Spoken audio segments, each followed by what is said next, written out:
Pope Francis is praising Chile's bishops for reflecting on their failure to listen to victims of clerical sex abuse. In a handwritten letter, the Holy Father said he was, quote, impressed by the reflection, discernment, and decision taken by bishops when they met. Earlier this year, Francis said he was ashamed that neither he nor Chilean church leaders truly ever listened to victims. EWTN Rome Bureau Chief Alan Holdren joins us. The Pope is praising the bishops for meeting and making decisions. So, what are those decisions?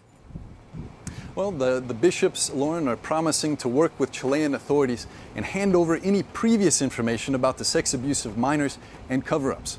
They'll also be releasing to the public information about previous investigations, sharing information about priests who sexually abuse minors, and they commit to reporting crimes when they learn of them. The bishops have also appointed individuals to a panel to help prevent abuse at a diocesan level all the way down to individual parishes. They've also pledged in 2019 to roll out a new set of guidelines for priests. Earlier this year, the Pope publicly denounced a culture of abuse and cover-up in Chile's Catholic Church. But in this most recent letter to the bishops, he seems to have changed his tone. Why do you think that is?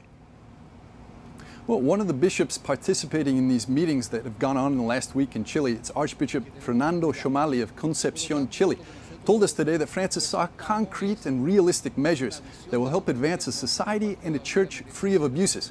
Xomali says that the Pope saw decisiveness and clarity in the Chilean bishop's letter. The Holy See Press Office told us today that they declined to comment because they consider it to be a personal letter from the Pope. It was handwritten to the president of the Chilean Bishops' Conference.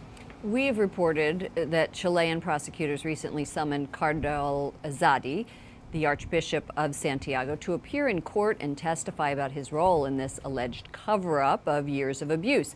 So tell me, how is this affecting Chilean Catholics?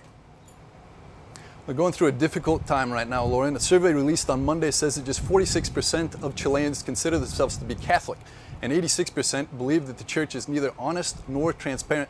96% feel that the church is an institution that protects priests who are accused of committing sex abuse. The survey included 700 people.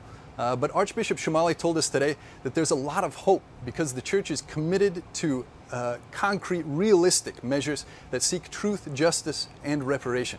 We should also note that the Pope Francis himself admitted that he had committed grave errors in judgment and perception in regard to the Chilean sex abuse scandal, and he met with victims in the Vatican to beg for their forgiveness. Lauren? 96%. That's a very high number. Alan Holdren, EWTN Rome Bureau Chief, thank you. Thank you, Lauren.